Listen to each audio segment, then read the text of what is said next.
international community over and over again. It's not that there's magically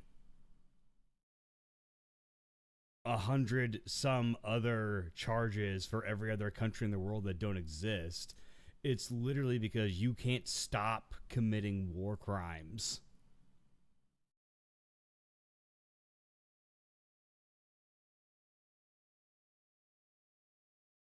This is like a serial killer getting mad in like court or whatever, being like, what about all, like, I somehow have more bodies than the last 3 serial killers combined in my charges. What a joke.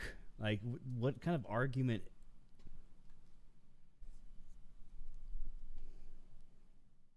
I hate it here. I hate it here. We ask you for, I haven't asked. Everyone is like, hey, here's a ceasefire. And you're like, no, I'm going to start bombing Lebanon for the next 48 hours. The singling out of the one and only Jewish state continues to be a moral stain on the United Nations. It has made this once respected institution contemptible in the eyes of decent people everywhere. Yeah, exactly. But for the Palestinians, this UN House of Darkness is home court. They know that in this swamp of anti-Semitic bile, there's an automatic majority willing to demonize the Jewish state on anything. In this anti-Israel flat earth society, any false charge, any outlandish allegation can muster a majority. In the last decade. Outlandish allegation. Okay, hold on. Let's do a little thing called look it up, bro. Like people used to tell me all the time back in the day before we had TikTok. I was like, look it up, bro. So, what did he say? Allegation, anti-Israel flat earth society, any false charge, any outlandish allegation can muster a majority. Okay, most recent allegation against Israel by United Nations.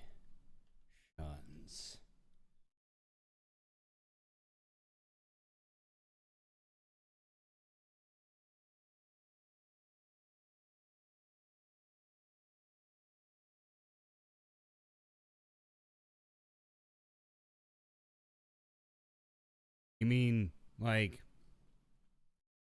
oh, I don't know.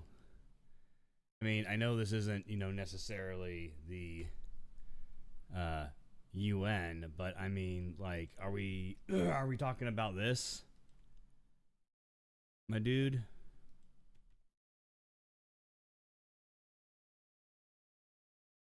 Are these the outlandish allegations? Like,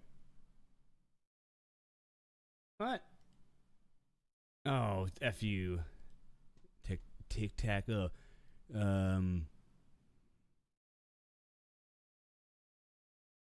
on.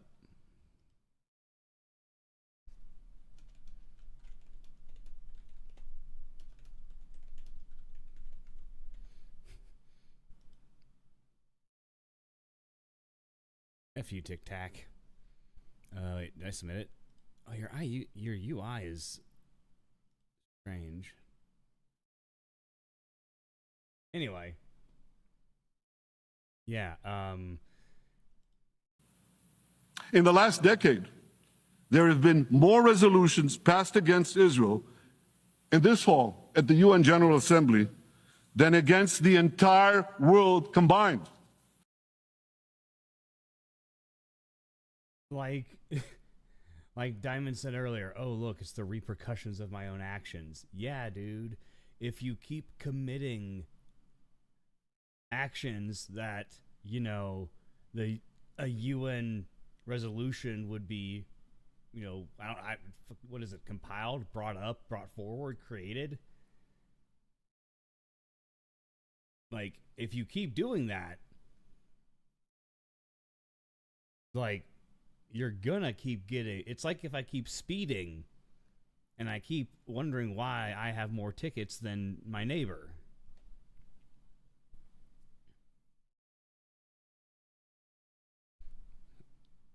Like,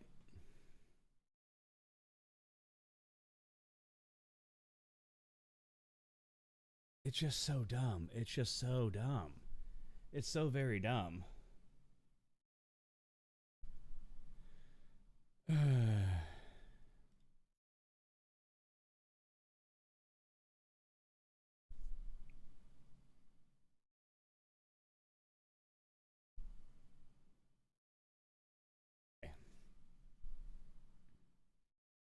And the moment I flash an article with a certain word in the headline, the TikTok gets flagged for not being qualified for the FYP. But I don't give a fuck.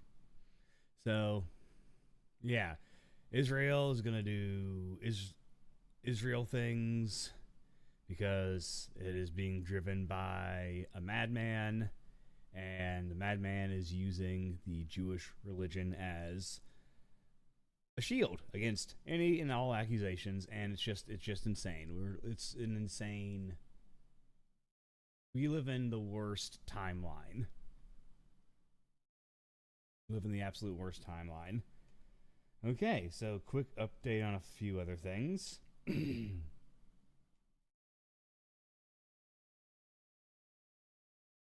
cool stuff. Some cool stuff updates.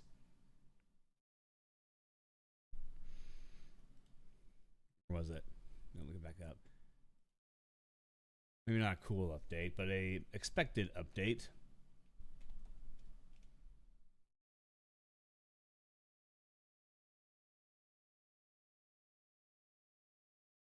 Oh, nope.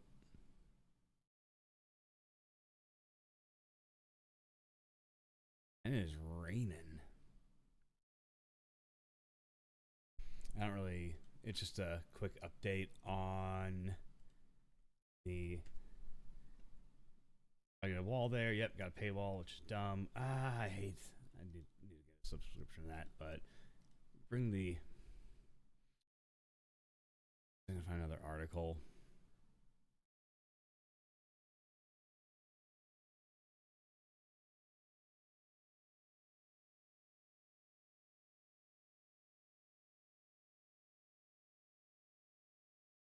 Yeah, so this one will work.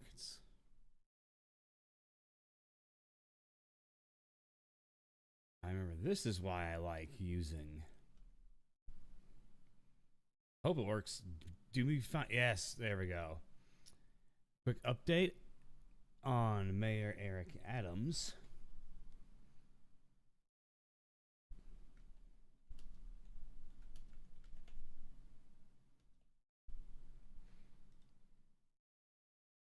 He, as expected, pleads not guilty to federal bribery charges because, like he said in his TikTok response the other day, if any charges come before to him or come for him, if he's charged, he is innocent. That is, again, in his own words. One second, one moment.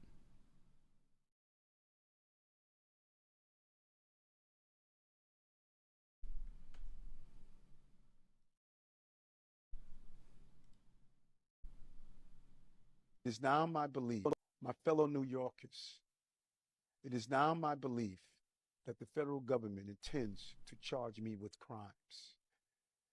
If so, these charges will be entirely false, based on lies. But they would not be surprising. I always knew that if I stood my ground for all of you, that I would be a target, and a target I became.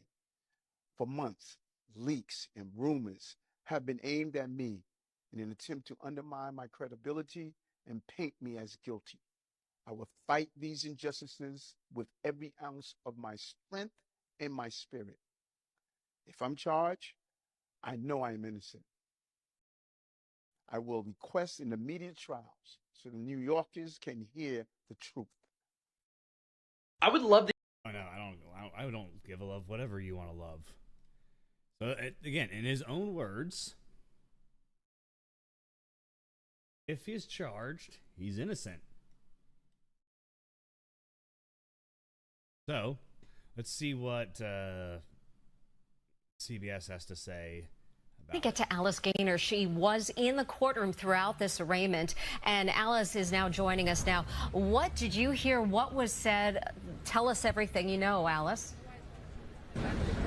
So the arraignment started promptly at noon and it ended around 12:18, so just under 20 minutes. When we walked into the courtroom, Mayor Adams was already sitting at the defense table with his one attorney, that's attorney Alex Spiro. He did not have any other members of his legal team there with him, and then of course sitting in front of them were prosecutors with the Southern District of New York. This was not a full courtroom, which was kind of surprising. In the first row, sitting behind the defense table was his security team. We did not notice any, friends, family, or any of his aides in there. It was mostly journalists and other attorneys who work in the building. So the judge came in, the judge summarized the charges against Mayor Adams, referred to him as either the mayor or the defendant, which he is. He's treated just like any other defendant who comes through the courthouse here at 500 Pearl. We did hear him speak a few times. He said good afternoon to the judge. She asked, if he understood his rights after she read him his rights. He said, yes, I do, Your Honor.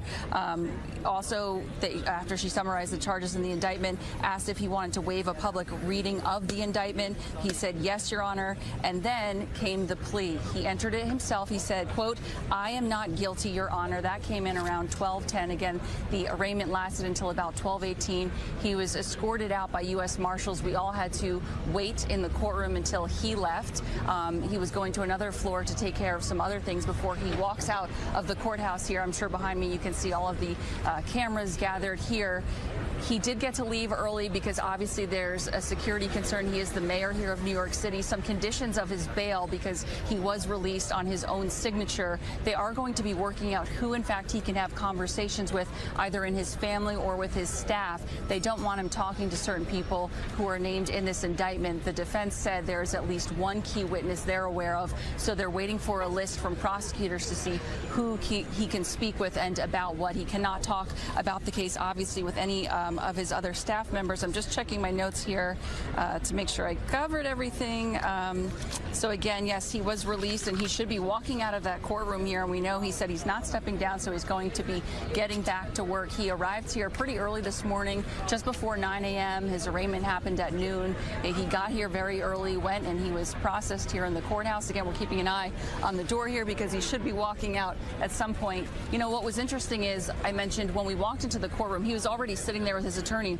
He did not look back once. Normally when we enter a courtroom, we'll either see the defendant walked out if they're in custody, they'll scan the room, or if they're already sitting there, they'll turn around, see who's there. He didn't turn around once. He sat there stone-faced. I had a pretty good view of him while we were in the courtroom, and then once he got up to leave, he was wearing a purple tie, he was wearing a suit, pocket square, got up, walked out. He smiled at one of the court officers who was in charge of that courtroom, but otherwise he didn't look at anybody sitting in the gallery. So once again, we're awaiting Mayor Adams to exit the courthouse here and see if he'll speak to anyone. Alice, go ahead. Sorry. any surprises? I mean, obviously, none of us have gone through this, but you've covered a lot of court cases. Just covering this one and what you've seen today. Well, Cindy, it's always incredible when we see big public figures here in this courthouse, especially the mayor always talking about his swagger. He's confident. He talks loudly. When he answered the judge, his voice was a little bit lower, a little bit softer, because obviously we're sitting in a courtroom. So it just always amazes me how much this courthouse, these courtrooms really just humble people and put them at the same level as everybody else. So I would say that's what stuck out to me the most. Oh. You mean...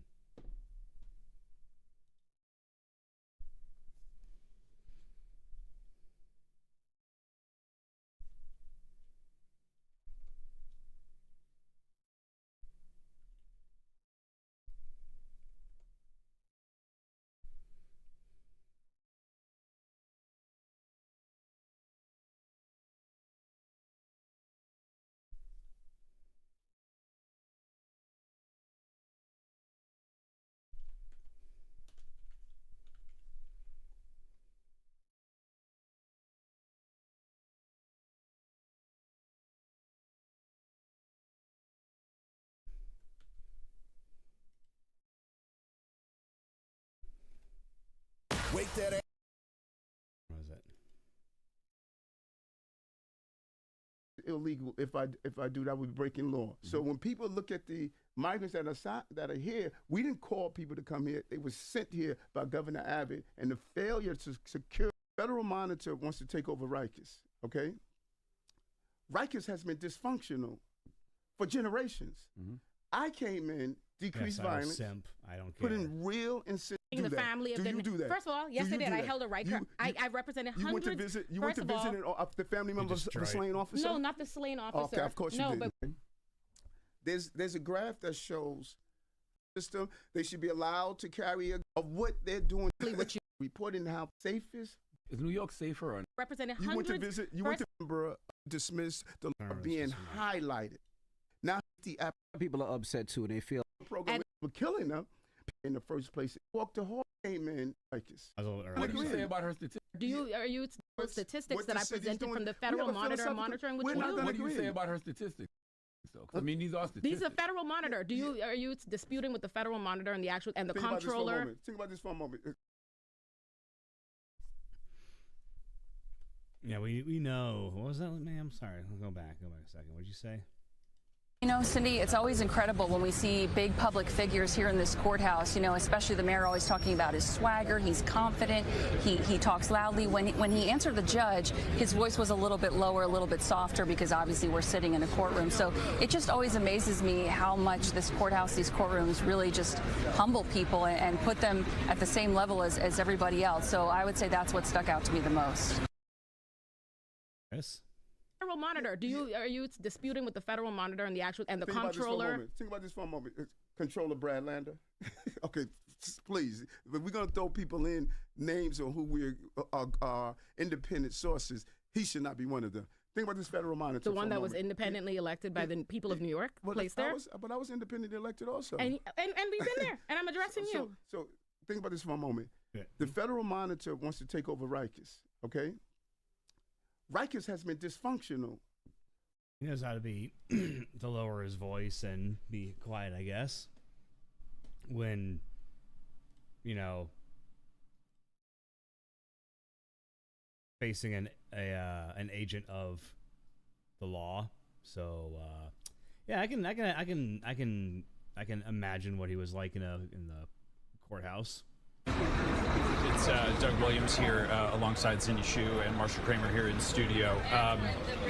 Did you get a sense, or do you have a sense of what we will see shortly when the mayor exits the courthouse? Are we going to hear from just his attorneys? Do you think by any chance there's at least live for us out? So that's the next. So basically, it sounds like he's been caught and his hand was in the cookie jar, it seems. So, you know,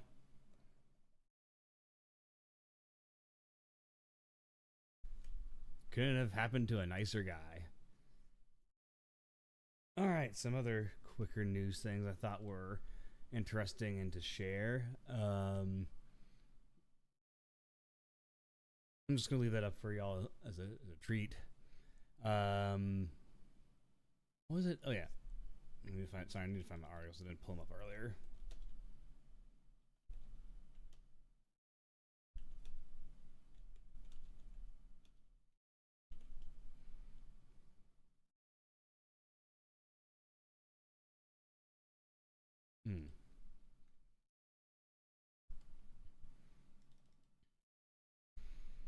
Since we already talked about Israel, here is a related topic. University of California has been accused by faculty members, I believe. Yeah, California faculty allege labor violations over handling of campus protests. According to CBS News, this was a few days ago, but it was something I thought about, you know, after obviously seeing the news from old, you know, Benny boy at the UN. So I decided to just do a lookup because I remember seeing protests starting and kicking off again. You know, basically as the school year came back into play, or not play, when the school year started up again. So let's see what's happened here. Sorry, I brought that up because it reminded me I should probably follow up and see what is happening with these protests. Let's see. And as we can tell, obviously, some of these universities probably broke the law when not letting these students use their freedom of speech. So let's see here. Faculty have accused the University of California System of Labor violation system. Faculty have accused the University of California System of Labor violations over what they say was a sweeping campaign to suppress pro-Palestinian speech and campus protests across the state earlier this year. The Council of University of California Faculty Associations made the allegations in a complaint filed last week with the State Public Employment Relations Board. Faculty associations at 7 UC campuses co-signed the unfair labor practice charge, including Los Angeles, Irvine, San Diego, Santa Cruz, Berkeley, Davis, and San Francisco, the Los Angeles Times reported Monday. Ouch.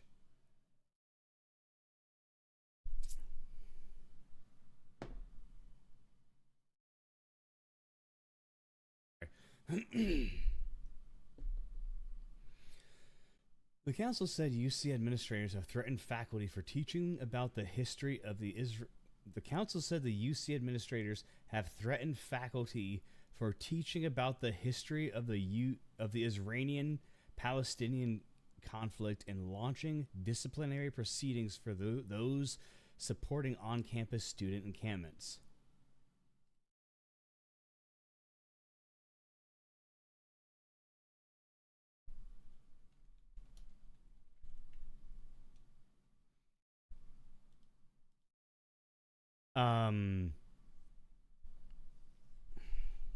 I'm sorry, I gotta read that again because that was a little bit. It's one of those things where as you're reading it, it doesn't make sense logically, so your brain doesn't want to compute it because the council said UC administrators have threatened faculty for teaching about the history of the Israeli-Palestinian conflict and launched disciplinary proceedings for those supporting on-campus student encampments.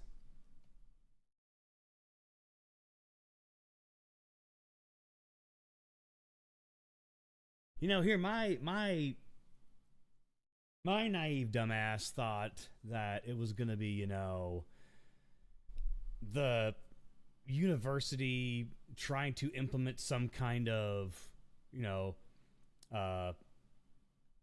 process through, work restrictions or whatever to make it so that it would be impossible for faculty to go physically support students or, stand with students at protests.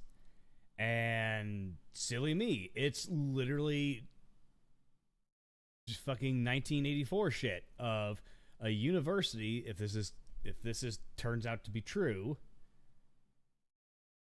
but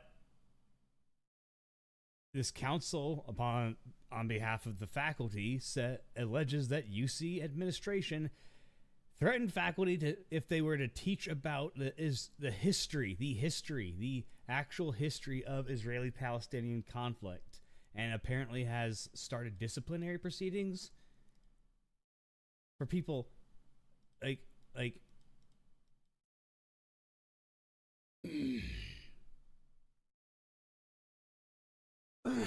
this is it.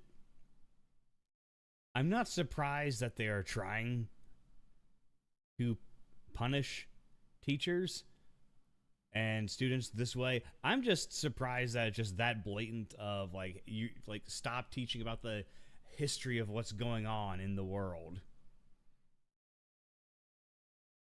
The group's president. All right. I just read that one. That's the sense I got stun locked on.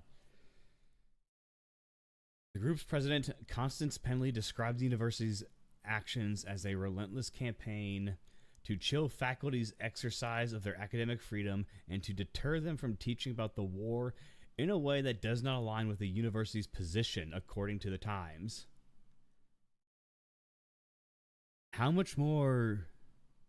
No, I'm not going to ask that question because it can always get more dystopian. Protest camps sprang up across the U.S. in the spring, including the UC campuses, as students demanded that the university cease doing business with Israel or companies they said supported the war in Gaza. California faculty have also been investigated for pro-Palestinian social media posts, arrested for exercising their free speech rights, and were surveilled and intimidated by university representatives, the state filing alleges.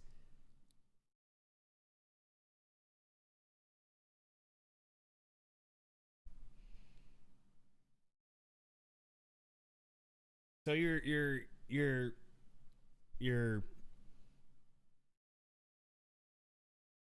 again, if this is true, but this is all alleged, but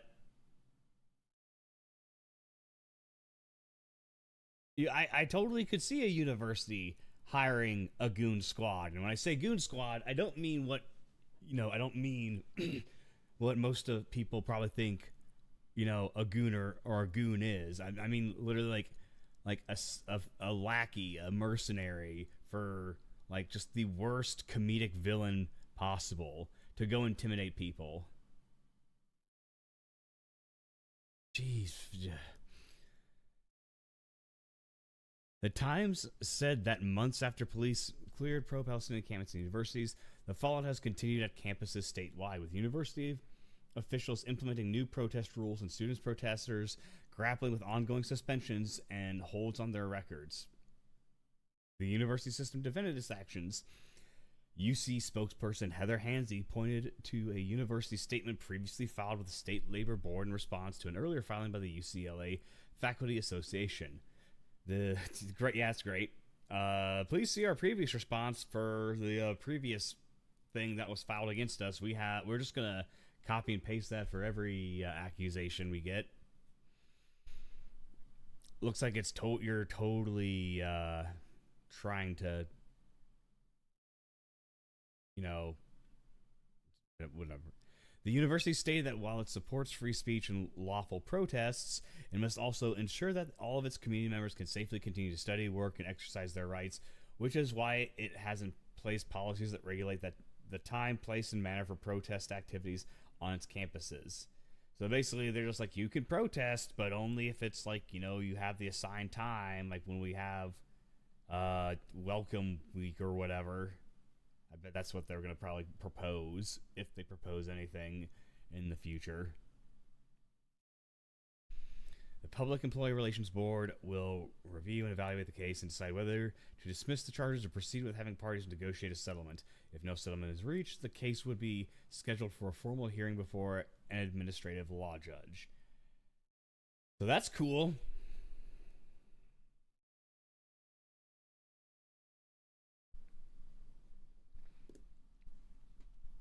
And that's pretty cool.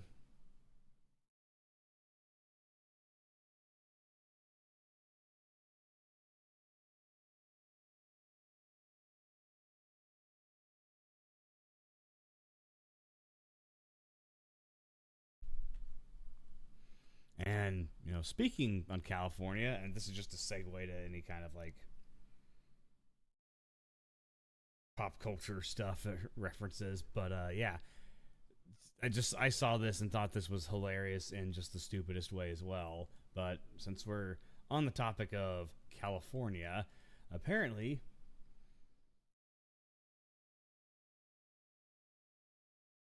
internet sensation Aiden Ross has been banned from California. This just watch. Hold on. This whole Aiden Ross and Kendrick Lamar thing is honestly the funniest thing I've seen all week, bro. So Aiden Ross got quote-unquote banned from California by Kendrick Lamar associates, saying that they'll slap and beat him if he steps foot in the state at all. As you know, Aiden Ross does not shut his mouth, so he had this to say. I'm not banned from LA, bro. I wish somebody would. I swear to God, I'm gonna go to LA and nobody's gonna do shit to me. I promise you, bro. I don't give a fuck. Like, you think I'm scared of LA? What? I lived in LA for years and years and years. I'm not banned from LA. Fuck that old ass motherfucker on that podcast. So in that clip, Aiden Ross says that he's gonna get his security guard to slap the podcaster for him. The podcaster replied and said, yo, security guards get popped every day, B. So that was, a threat. Aiden Ross then said this. Let me get that clip again. Put that on my phone right now. Send that right to my lawyer. I promise you I'm serving you ASAP. Don't ever threaten my life again, you big bitch. Go see your family. This podcast is... Nah, getting your security guard to slap somebody and then suing them for saying that about their security guard is just diabolical. Anyways, what is our thoughts? Why?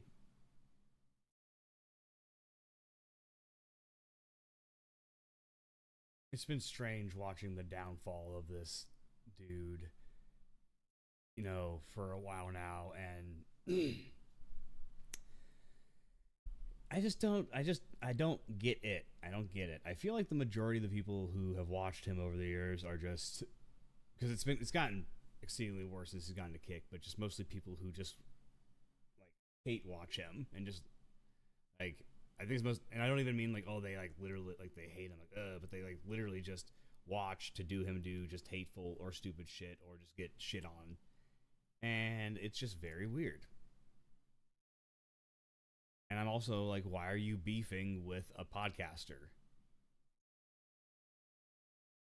and getting yourself banned from California? It's just the world is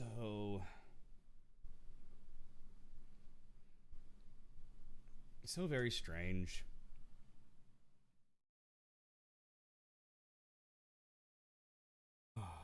Let's see.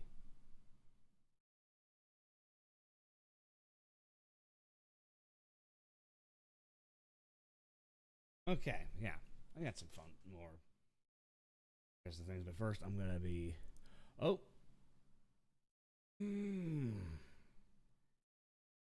not sure if I kicked the cord or something weird happened, but I think I might have just touched the cord. That's why I did that last night too. So all right, I'm gonna be right back. Let me give y'all to listen to while I'm gone.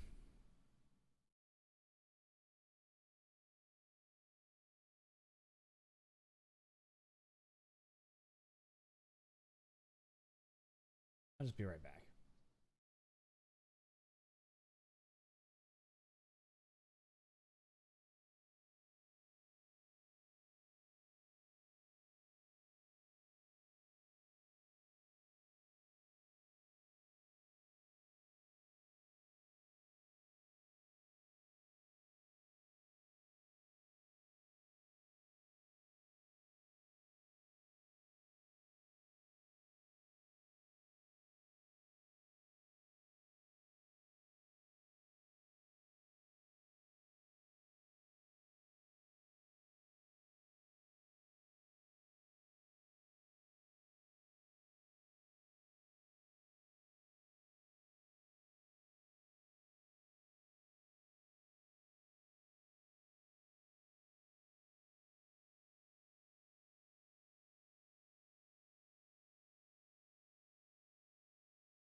Okay, I'm back. So,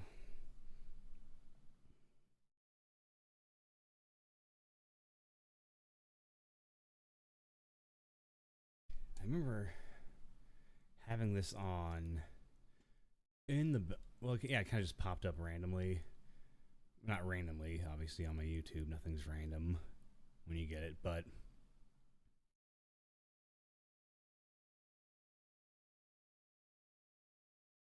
was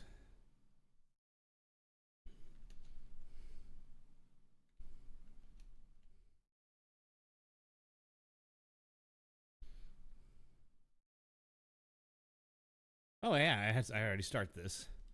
So geez, no, I'd have to be painting a mini. That's why I had on. I was painting minis. Well, I don't really want to do that to y'all, but I was watching the one liberal versus 20 conservatives. I guess I can put that on. Chips and Science Act bringing. No, my headphones are off. 20% of the global chip production back to here at home in America by 2030. We could talk about the infrastructure bill, investing $1. Oh, no, I can't do it because of that guy. That guy just creeps me out too much. Nope. He did a good job. That's all I'm going to say is Dean did a great job with that. Maybe I'll find a different one to respond to. Oh. Okay, so. Actually, this is not a fun one. I gotta stop saying that. So let me. What was it? Oh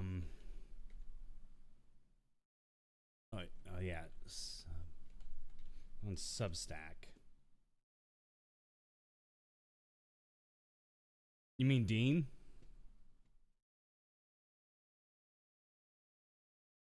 Yeah, he looks like he does. He looks like he's got a little bit of a neck on TikTok, but the real life, I was like, oh, he's wispy. He's wispy. I need to sign in. I already did. Hold on. God dang it. Gonna share some fun tech stuff, Diamond.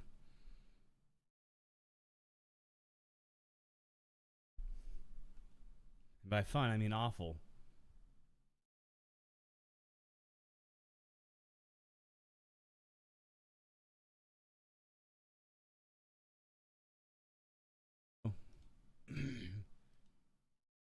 There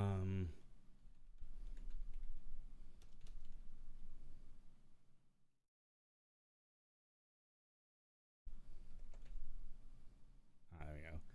How is that faster? Oh, because I'm subscribed. That's right. Okay. So, this is one I wanted to talk about yesterday. And seeing as I didn't even get started yesterday until it was 5. I don't know. Even later, I think. Anyway, I read this article yesterday for stream. Oh, I can't do it because it's 2 different browsers. I'm so silly. I am the silliest ever.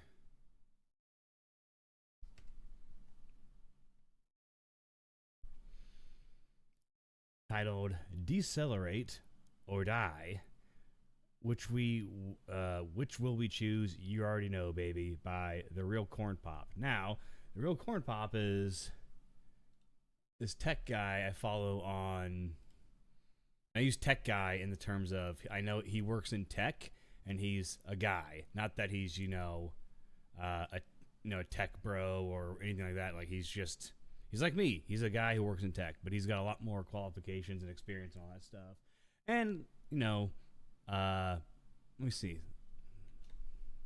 You pulled up the video that got me to watch this. So there, you get the TikTok itself.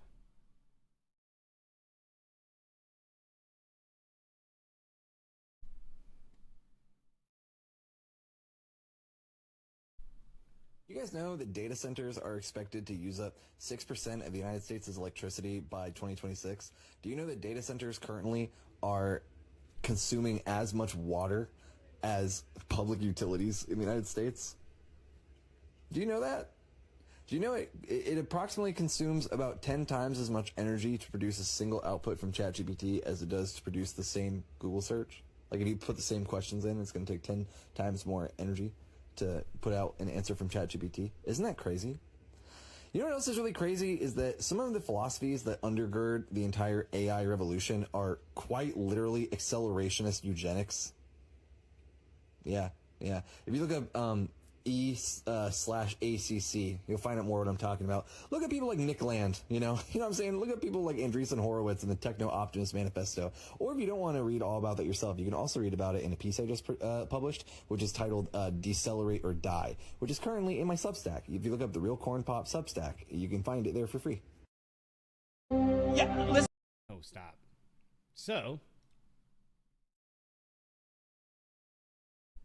after hearing all of that, I was just like, wow, that's a lot. So I sat down and read it while I had breakfast and lunch, because I did a spin-off thing of like checking like what he was saying, not because I didn't believe him, but because I was just like, oh my god, this is I'll put it in the chat and pin it. Reddit.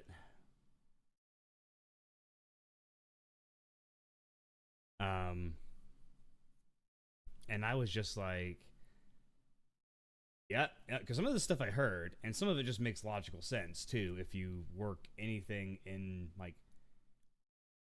and spend any time of thought like thinking about tech or STEM or whatever, like, yeah, it makes sense. So, and it made me go, oh god. Diamond, type 1 in the chat if you're here, because you'll like some of this.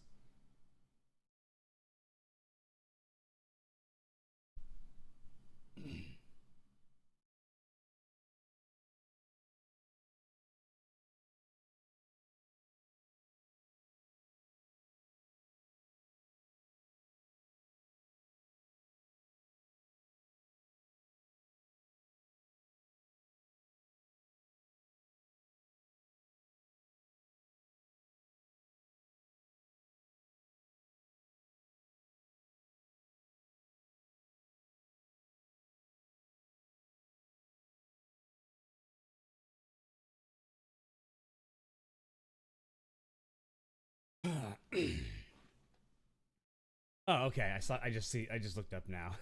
I just want to make sure you saw it. Okay. So, I just gotta also remember there's a pretty big delay between what I'm saying and the stream. I got patience. Anyway, it's called Decelerate or Die. So, I'm just gonna read it out loud like in the old high school days, because it's kind of crazy.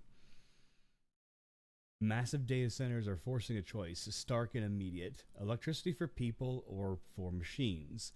It's a decision we're already making, often blindly.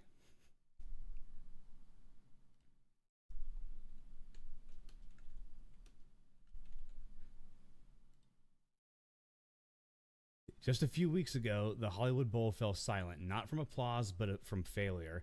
As Los Angeles baked under a punishing sun, rolling blackouts swept through like a plague. Hundreds of thousands sweltered in darkness while wildfires devoured the landscape, their hunger stoked by record heat. But as homes went dark and the forests burned, the true masters of our grid hummed on. As we barrel towards a future powered by artificial intelligence, we must ask, at what cost? What are we sacrificing on the altar of progress, and who's making these choices? So yeah, we're already off to a great start. I love the positive the positive vibes we're getting from this. This is going to be a total, this is going to be a great read.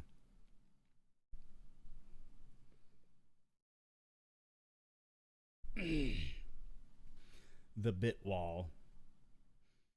The AI revolution right now is facing a significant hurdle, a looming plateau in model performance amidst continuously soaring expectations. As reported by researchers at the San Francisco-based think tank Epoch, The growth rate of available text data for training AI models is being outpaced by the increase in computing power.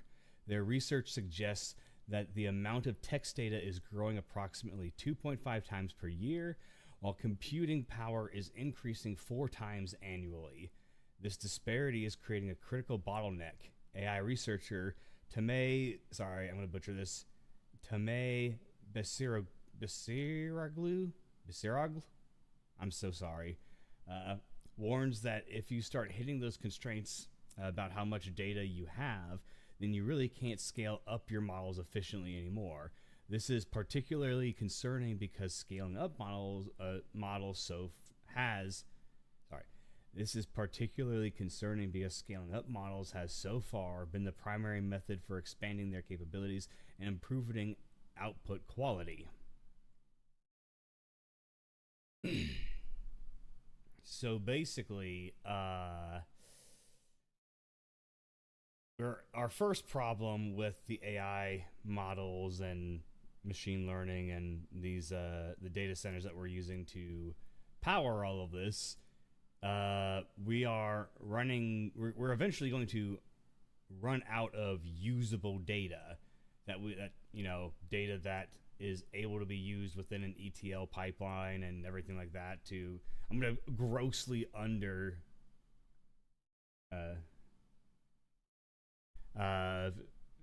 grossly understate it, but yeah, at this rate, computing power is going to outpace the usable data that they have to train the models that they're on. But for me, it's more of like, is the computing power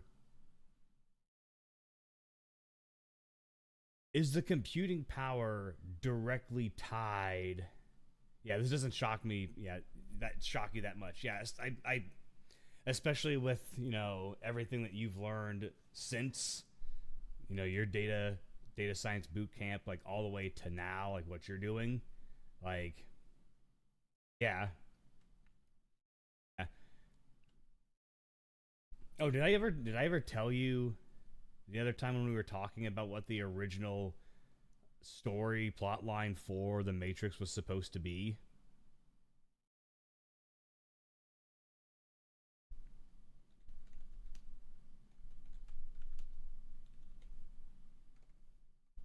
Well, I guess not necessarily the original Matrix, but the original plot line, or an original plot line in the Matrix. Did I tell you this when we last talked?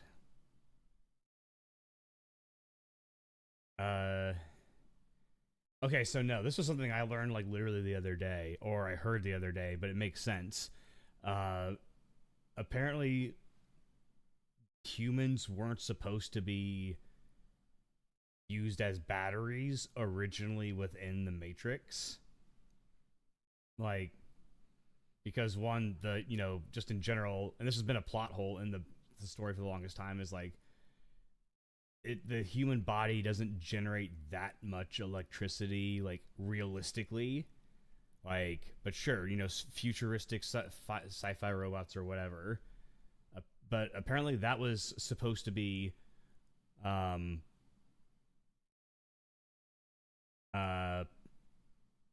it was supposed to be, at a certain point, the machines realized that no matter what they did, even with the best general AI that they came up with, they were continuously literally just physically limited by how much they could, like, data it could process, right? Like, even in the most grandiose, like, skipping out on some kind of perpetual energy device, which is basically what they turned the Matrix into.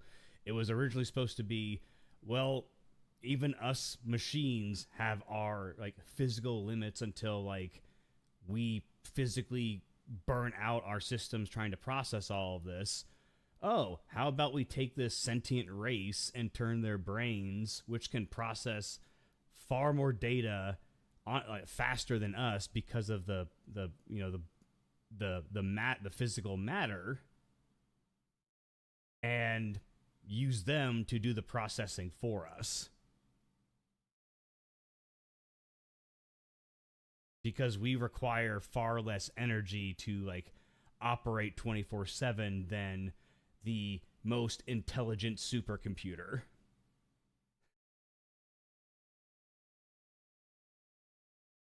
And when it took me like a while to think about it, and I was just like, oh, I was like, holy shit, that makes way more sense. Like, if we're trying to live within the realm of reality, sure, we could say, the VR, yeah, it's happening right now. Yep.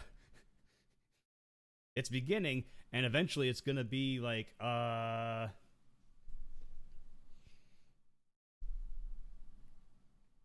wait, they did. Is that the same lady who does who goes over and explains who's explaining like the brain connection, tiny brains? Wait, I gotta look this up again because I forget. Dragon Ball Z messed me up with the difference between an android and a cyborg. Oh, you don't know about that? Hold on.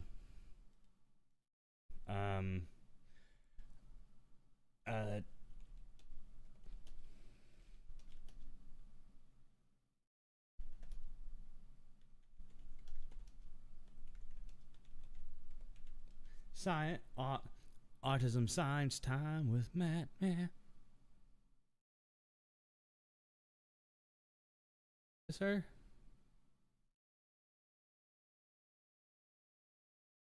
No, it's not her. And no, that's not the one. Oh my god, I have to. I'll find it for the next stream, but it's this lady in STEM and her TikToks. I can't find it right off like super fast, but she covers like science stuff and STEM things, and one of the things that I was following her for was the fact that there were researchers who were growing stem cells, like neural stem cells or brain cells and stem cells, brain matter and stem cells were in this experiment, and they were growing it around a CPU. Yeah, her. Yeah, that's what I was just making sure. Yeah. Yep, it's happening. Eventually they're going to be like, no, this is silly. We don't need... Why should we burn ourselves out? We'll just sedate these... Yeah, I mean, I'm like, why not? It's like, meh, eh.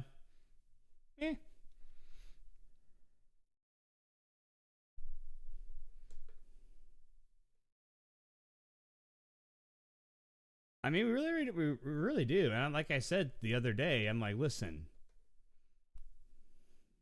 clearly, we have we yes, anything to be less stupid, I think, is also very warranted. Let's continue. I forgot what I was about to say, but that's fine. Let's keep going. Okay.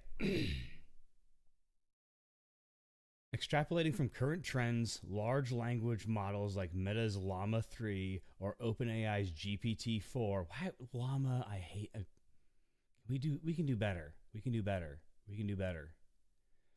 I don't want to be thrown into some hyperbaric chamber and frozen in time by Llama 48. Please make it cooler.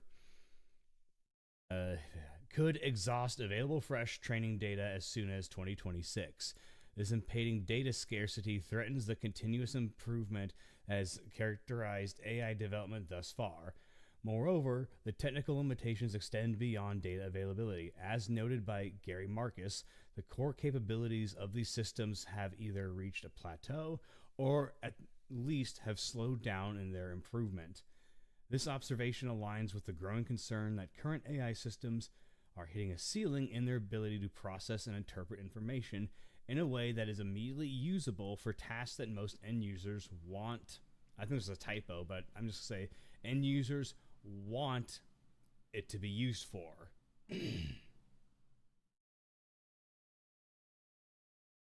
So, yeah, the AI models that we have right now are hitting their threshold, and in reality, they're still nowhere near ready for, I would even say, like, it sounds like even remotely ready for some kind of beta testing, even for commercial agents. Yeah, the threshold is, yeah, exactly.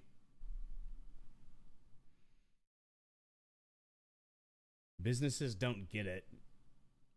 Perhaps this is part of the reason why a recent report by the Rand Corporation reveals. Oh yeah, hold on. Sorry, that's something I didn't want to. I forgot about, but I wanted to bring back up. And before I go on further, this sounds like this sounds like a fucking South Park or Futurama bit.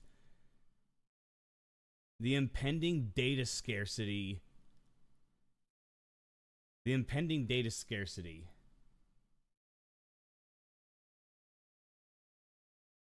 I would never think that I would live in a time where I would see those lines of words in front of me in an actual, like, non-ironic, non-fictional way.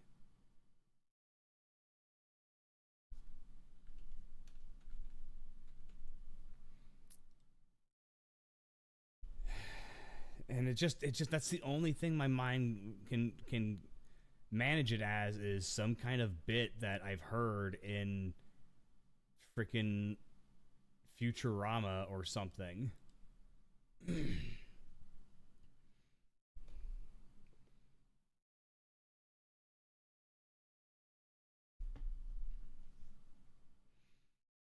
Alright, businesses don't get it. Perhaps this is part of the reason why a recent report by the Rand Corporation reveals that a staggering 84% of AI projects being deployed in the enterprise fail. Well, that and because of decisions and expectations set by organizational leadership. Let's break that down while we're at it. For one, business leaders have a knack for instructing data science teams to simply solve the wrong problems with AI. That sounds pretty familiar, right, Diamond?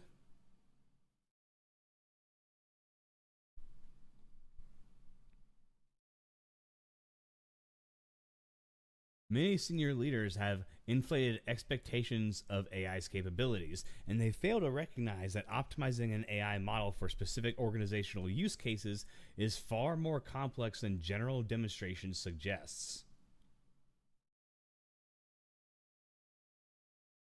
Yeah. It does. That's all. That's really what it comes down to, is shitty management.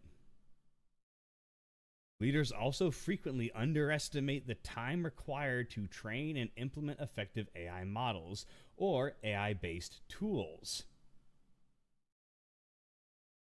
They tend to expect projects to take weeks instead of months, failing to account for the time needed to acquire, clean, and explore organizational data. Most disappointingly, rapid shifting priorities within organizations often lead to AI projects being abandoned before they can demonstrate tangible results. As one expert noted, often models are delivered as 50% of what they could have been. Awesome. Awesome. All because some kind of acquisition happened, or someone got fired or promoted, and they were just like, this is dumb.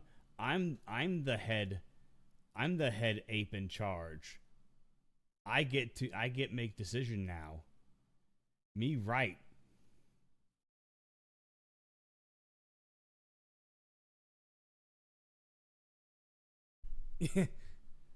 Yeah, exactly.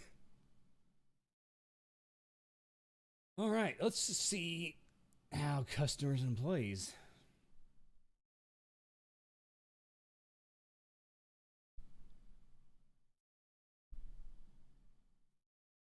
That makes sense, yeah. Yeah, that's a good plan. Customers and employees don't want it. The adoption. Oh no, yeah, it's not fast at all. Like it's like they maybe think that because they can go online and find a guide and code through it once and go, "Oh, this is awesome." But then they don't realize like that's like 0.5%. Like just writing that one amount of code one time is only like 0.5% of the work. Like, hello. Customers and employees don't want it. The adoption of AI faces resistance not only from technical limitations and organizational challenges, but also from end users, both customers and employees. Approximately 85% of employees believe AI will impact their jobs in the next few years. Yeah, I agree. As a former employee myself, I agree. Furthermore, a recent industry report from the Journal of Hospitality, Marketing, and Management found that including the term artificial intelligence in product descriptions has been found to decrease purchase intentions. It appears that consumers are not that jazzed about this innovation after all. These multifaceted challenges paint a sobering picture of the current state of AI adoption. As the industry grapples with these obstacles, it becomes increasingly clear that the path to widespread effective AI implementation is far more complex and fraught with difficulties than initial enthusiasm suggested. The coming years will be critical in determining whether these challenges can be overcome or if they represent a fundamental limitations that will significantly slow the pace of AI advancement and adoption. Beyond the boardrooms and data centers, beyond the failed projects and skeptical consumers, lies a cost far greater than any balance sheet and capture. While the companies scramble to make AI work to justify their investments and live up to the hype, the true price of this digital gold rush is being paid not in dollars, but in irreplaceable ecological currency. The true toll of our AI ambitions casts a long shadow, one that stretches far beyond the next quarterly report or the latest breakthrough announcement. All right, let this wash over you. Okay, we're going to do that real quick. So, in summary,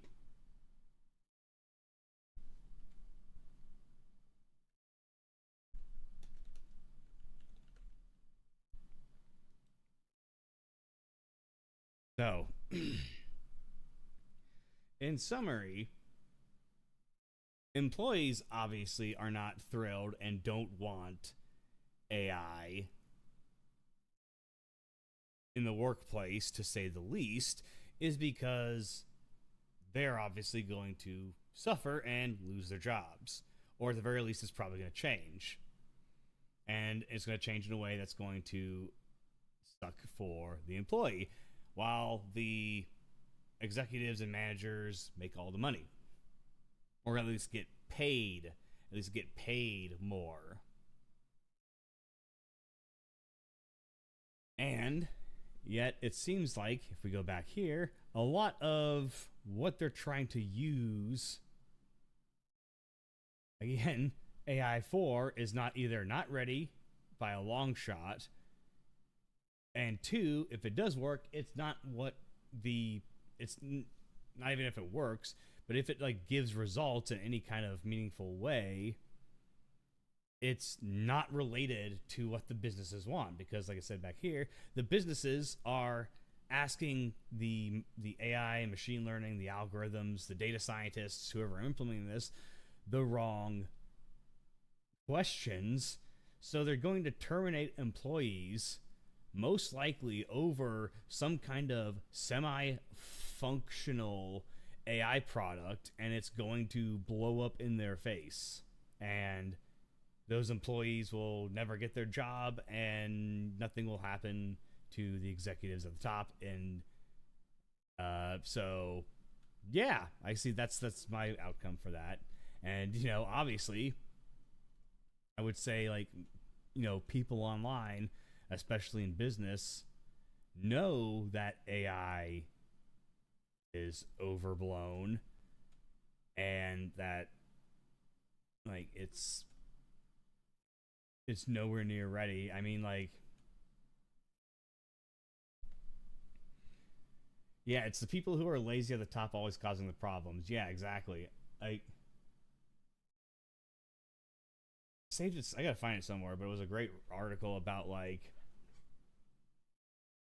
somebody saying, like, why should I give a shit about this job if my manager just can come in and watch random shit and not do, like, not even, like, talk to people, like other executives or management or anything, and get paid a shit ton of money and, like, whatever the fuck. Like, yeah, it's just lazy people at the top, or lazy people at the top who don't want to listen and learn,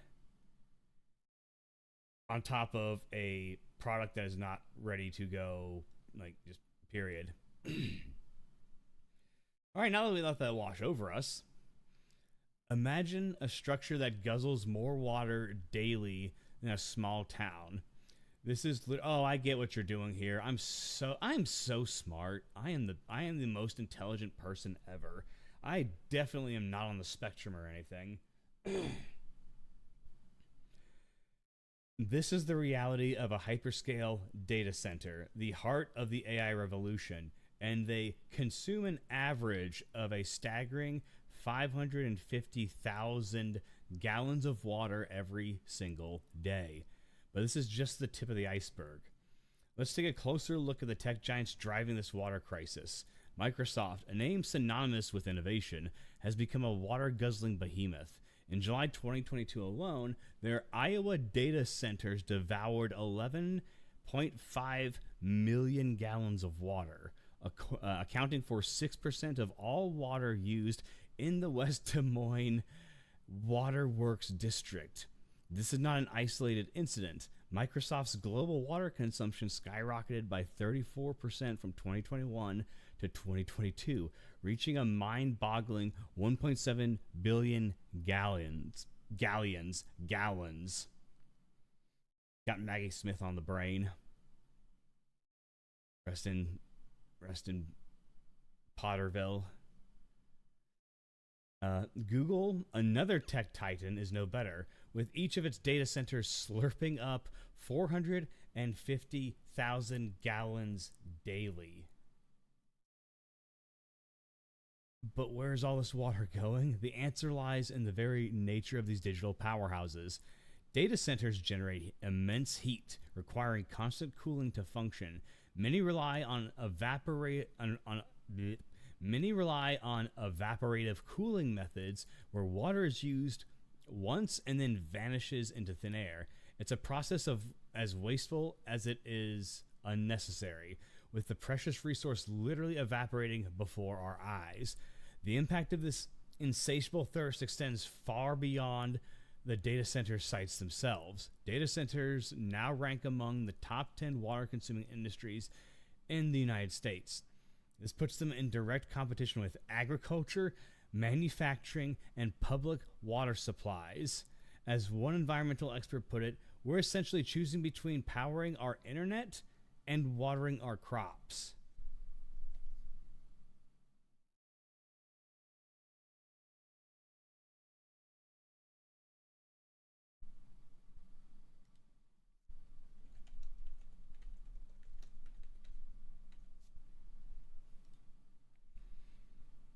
Like, it's just one of those things that doesn't shock me, because, when we went out to California, we saw, products of this stuff, like the solar panels and, like, all of that stuff is also powering these data centers more than likely. And, like, so it's not shocking, but it's like, it's mind-boggling to actually put it to scale. Like, how many baby bottle, baby oil bottles is that? 1.7 billion gallons.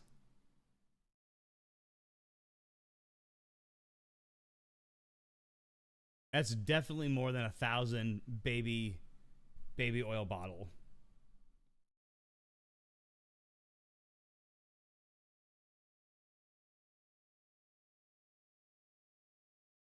Okay, so wait a minute. So I thought when I first read this, I was just like, okay, I put a note down that was like, okay, here's a cooling system for like that they're probably using. But my dumbass was like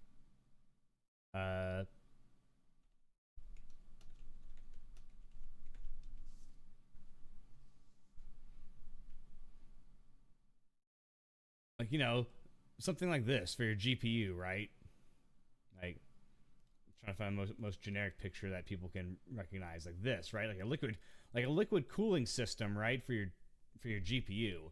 That's what my brain thought of. Like, okay, yeah, I can see like trying to set up some kind of system to do all that would be like extremely costly and consume a lot of water. But this is by like I forget what it's called, where there's an intermediary. So like there's the hot, there's the medium, there's the thing you're trying to cool down, there's the medium in between, and then you're running the cold water on the outside of it. I forget what that's called, like the actual like physics or thermodynamic process. But like I thought that's what they were doing. But they're just straight up they're just straight up evaporating the what? They're just evaporating it to cool?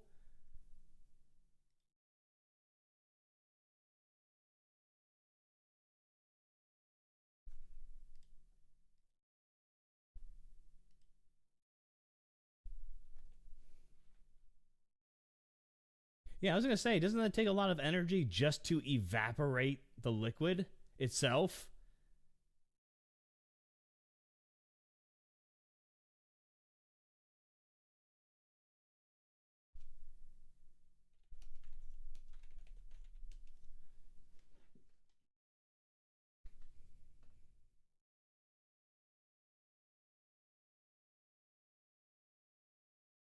Okay, I did the thing. I did the thingy.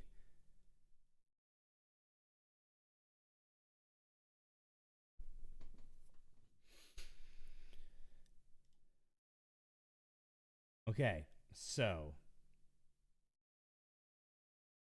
cooling water efficiency opportunities for federal data centers, Department of Energy. Cooling tower. I'm guessing where they cool the liquid. Yep, there's the actual liquid itself. The liquid gets pulled through some kind of chilling agent. Hot fluid comes out back into the reservoir. On the opposite side, cold fluid is being pulled in.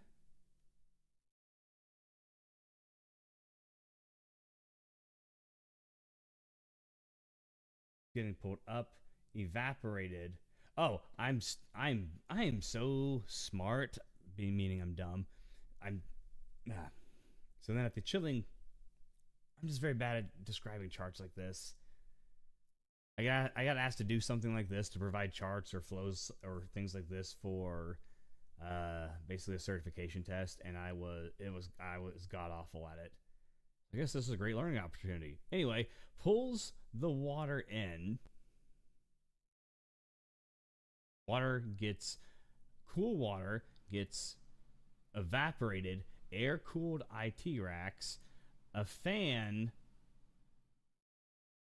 some kind of fan system, pulls that back into the chiller, gets recycled. Bingo bongo, we're doing it. But yeah, that's a lot. That's still like, you're still gonna lose so much water through that process.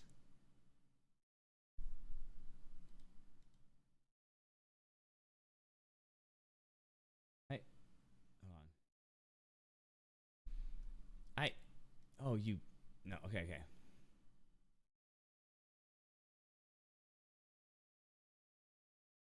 All right, it's time to nerd out. From, what is this? Consulting Specific Engineer magazine.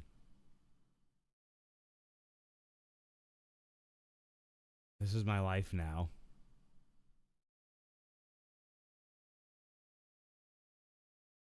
Using fluid technology to address cooling limitations in data centers, there has been an increased focus on unique cooling solutions for data centers to address the limitations of traditional systems as they house more powerful servers.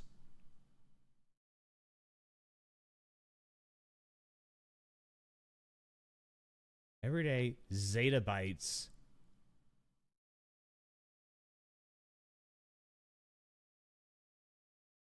or 10 to the 21. Oh my god, bruv. Of data to navigate a global infrastructure of thin glass strands, 1/10 the width of. I don't want to read that. That makes my brain. That scares me. I'm going to bookmark it. And read that later off stream. But that's because off stream, I can have an existential crisis at the scale and scope, both very large and also excessively small, and maybe panic about it off stream. I did bookmark that, right? Anyway,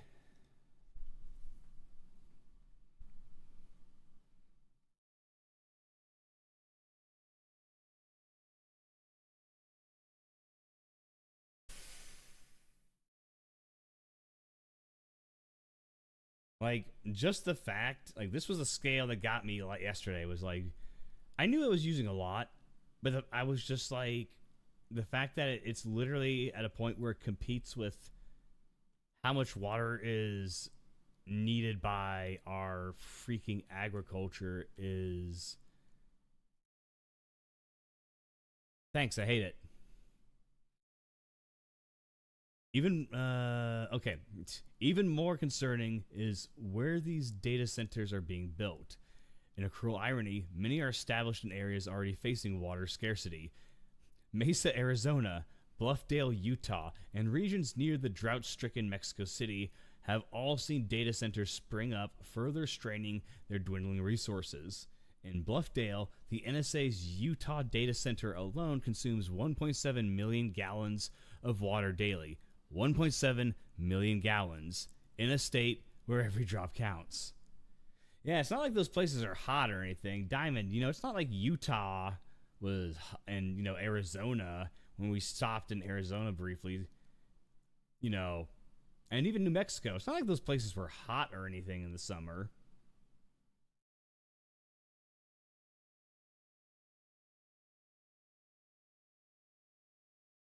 Or dry.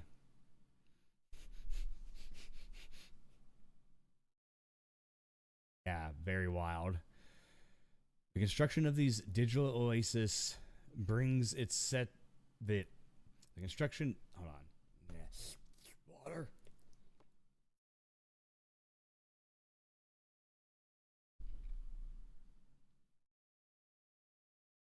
The construction of these digital oases brings its own set of problems. Vast expanses of paved surfaces lead to increased runoff, preventing the natural recharge of aquifers. The very ground beneath our feet is being altered for generations, guaranteed. Awesome. Perhaps the most frustrating is the veil of secrecy surrounding this water usage. Many companies refuse to disclose their consumption figures, making it nearly impossible to assess the full impact. Only a handful of operators report their usage, despite the fact that a fifth of servers draw water from watersheds already under moderate to high stress. But the water consumption doesn't stop at the data centers. The very hardware that powers AI, from GPUs to specialized chips, require enormous amounts of water to manufacture. The Taiwan Semiconductor Manufacturing Company, a key player in AI hardware, uses a whopping 156,000 tons of water every day. Even the AI models themselves are complicit in this water crisis. Training GPT-3's OpenAI's old foundational model may have evaporated more than 700,000 liters of clean, fresh water.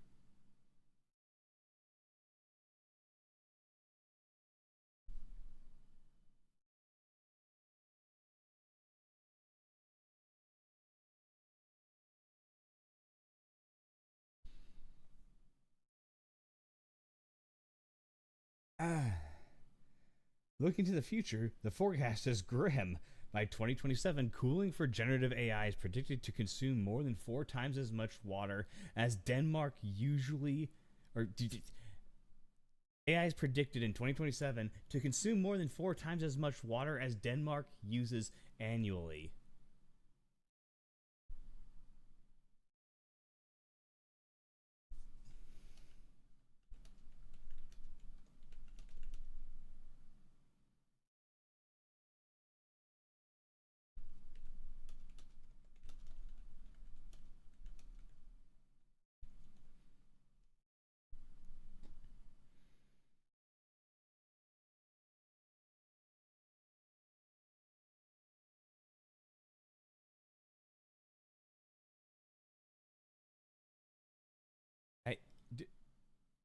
This is worthless. Worthless. Give better information, Brave, or more information, Denmark. I blame you both. Anyway, that's absurd. That's absurd. A technology using 4 times as much as an actual country. That's absurd. But this is par for the course. At least for the past few years it has been. Let's rewind the clock. In 2012, a mere 500,000 data centers dotted our global landscape. Fast forward to today, and that number has exploded to a staggering 8 million.